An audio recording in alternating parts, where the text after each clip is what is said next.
Kembali lagi dalam pembelajaran matematika secara daring. Kali ini kita akan masuk pada bab yang baru tentang garis singgung lingkaran. Jadi materi ini sangat erat kaitannya dengan dua bab sebelumnya, yaitu teorema Pythagoras dan juga tentang lingkaran.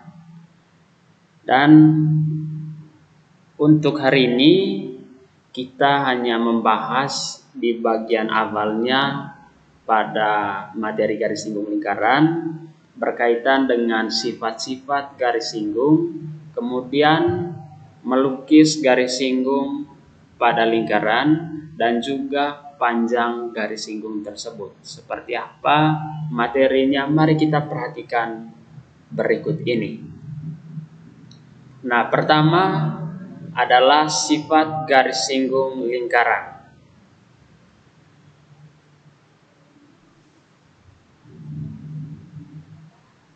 Oke, perhatikan gambar. Ini ada sebuah lingkaran dan garis yang berwarna biru ini yang dimaksud dengan garis singgung, ya, garis singgung lingkaran. Nah, dan garis singgung lingkaran ini memotong tepat satu titik pada lingkaran. Nah, kemudian garis singgung ini juga tegak lurus dengan jari-jari lingkaran. Nah, inilah yang dimaksud dengan garis singgung lingkaran ini. Nah, keterangannya, garis singgung lingkaran adalah garis yang memotong lingkaran hanya pada satu titik. Ya, nah, jadi garis singgung ini memotong lingkaran hanya tepat satu titik. Kemudian garis singgung ini juga tegak lurus dengan jari-jari lingkaran. Nah, sehingga sudut yang dibentuk oleh garis singgung dan jari-jari lingkaran adalah 90 derajat. Nah, kemudian bagian berikutnya melukis garis singgung pada lingkaran.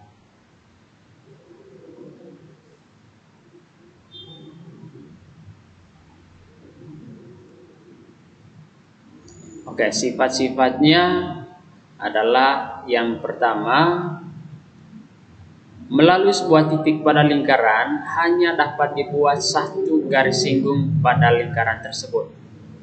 Nah, jadi hanya satu titik pada lingkaran itu dapat dibuat satu garis singgung pada lingkaran tersebut. Kemudian melalui sebuah titik di luar lingkaran dapat dibuat dua garis singgung pada lingkaran tersebut. Jadi jika ada satu titik di luar lingkaran itu bisa membuat dua garis singgung pada lingkaran. Ini adalah sifat-sifat untuk menggambar atau melukis sebuah garis singgung pada lingkaran. Bagian berikutnya, panjang garis singgung. Nah, untuk mencari panjang garis singgung ini sangat erat kaitannya dengan materi teorema Pythagoras yang sudah kita pelajari di dua bab sebelumnya. Oke, pertama kita perhatikan gambar. Titik pusat O dan titik di luar lingkaran yaitu titik A, kemudian titik perpotongan antara jari-jari dan garis singgung adalah B. Nah,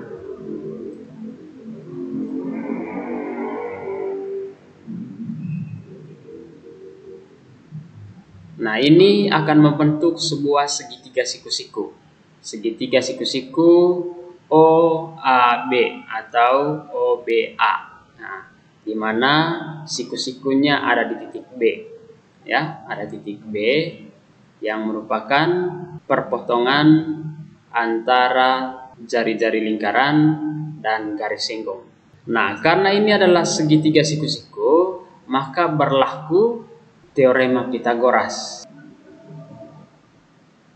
Oke, AO kuadrat sama dengan OB kuadrat ditambah AB kuadrat.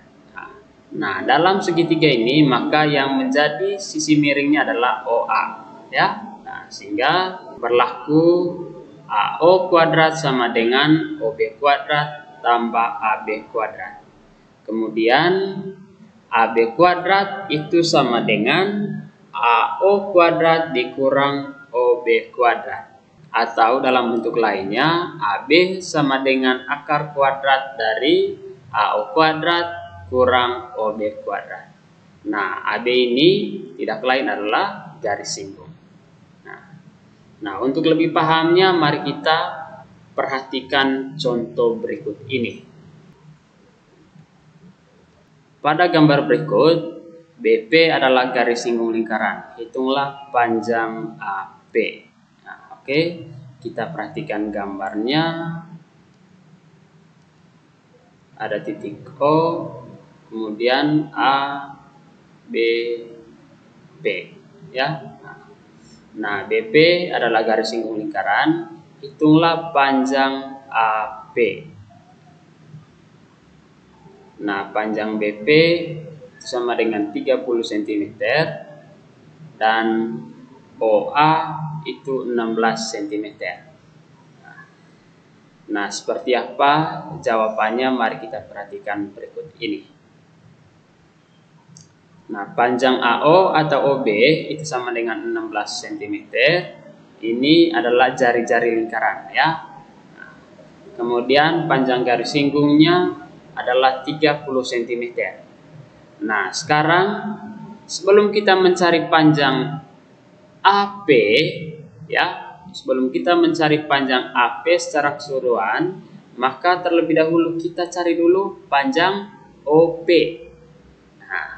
Nah, seperti apa caranya? Kita perhatikan berikut ini. Nah, OP kuadrat sama dengan BP kuadrat ditambah OB kuadrat. Sehingga jadinya OP sama dengan akar kuadrat dari BP kuadrat ditambah OB kuadrat. Sehingga akar kuadrat dari 30 kuadrat ditambah 16 kuadrat. Maka OP sama dengan akar kuadrat dari 900 ditambah 256. Itu tidak lain sama dengan akar kuadrat dari 1156. Nah, akar kuadrat dari 1156 itu tidak lain adalah 34 cm. Nah, sehingga panjang OP adalah 34 cm. Nah, kalau pertanyaannya adalah panjang AP, maka panjang AP itu sama dengan panjang AO ditambah panjang OP. Sehingga jadinya adalah 16 ditambah 34 itu sama dengan 50 cm. Sangat mudah sekali.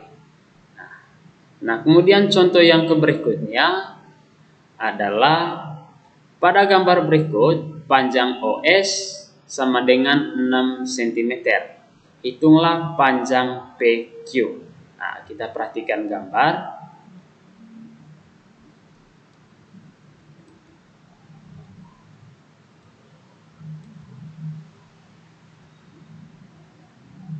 Oke, ada titik O, P, Q, R, S. Nah, panjang OS adalah 6 cm. Kemudian panjang PR itu sama dengan 20 cm. Lalu panjang QR-nya 13 cm. Nah, seperti apa jawabannya? Mari kita perhatikan berikut ini. Nah, untuk mencari panjang PQ, maka kita perlu mencari panjang PS, kemudian panjang SQ. Nah, baru kita jumlahkan nanti panjang PS ditambah SQ. Oke, panjang OS itu sama dengan panjang OR, yaitu 6 cm, ya. Nah, jadi panjang OS sama dengan panjang OR. Karena OS adalah jari-jari. Nah, begitu juga OR, jari-jari lingkaran. Sehingga panjang diameter dari lingkaran ini adalah 12 cm.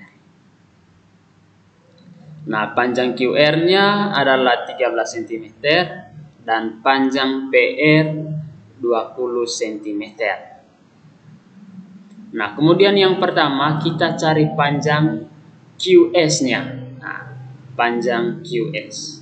Maka untuk mencari panjang QS, kita menggunakan teorema Pythagoras. Nah, masih menggunakan teorema Pythagoras.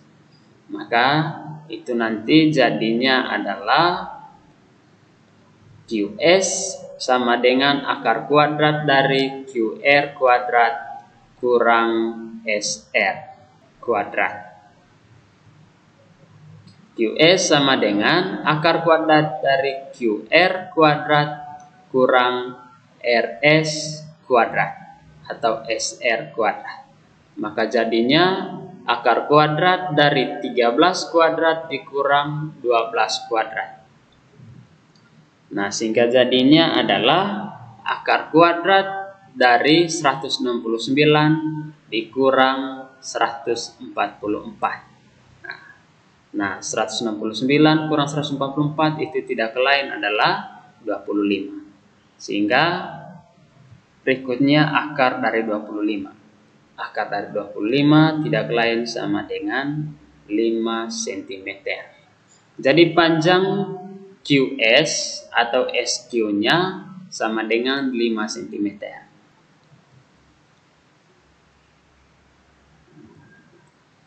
Oke, bagian berikutnya kita mencari panjang PS. Nah, dalam pencarian PS ini tidak berbeda jauh dengan kita mencari QS. Nah, hanya yang menjadi sisi miringnya di sini adalah PR. Sehingga jadinya adalah PS sama dengan akar kuadrat dari PR kuadrat dikurang RS kuadrat. Sehingga PR-nya kita ganti dengan 20 kuadrat. Nah, sehingga jadinya adalah akar kuadrat dari 400 dikurang 144. Itu tidak lain adalah akar kuadrat dari 256. Nah, akar dari 256 ini tidak lain sama dengan 16 cm. Nah, kalau kita sudah menemukan atau sudah menentukan panjang SQ atau QS dan juga PS-nya, maka untuk mencari panjang keseluruhan PQ ini sangat mudah sekali. Tinggal kita jumlahkan panjang PS dengan SQ. Nah, sehingga bagian berikutnya kita cari panjang PQ. Nah, PQ sama dengan PS ditambah QS. Sehingga jadinya adalah 16 cm tambah 5 cm itu tidak lain sama dengan 21 cm. Sehingga panjang secara keseluruhan garis PQ ini itu sama dengan 21 cm. Sangat mudah sekali.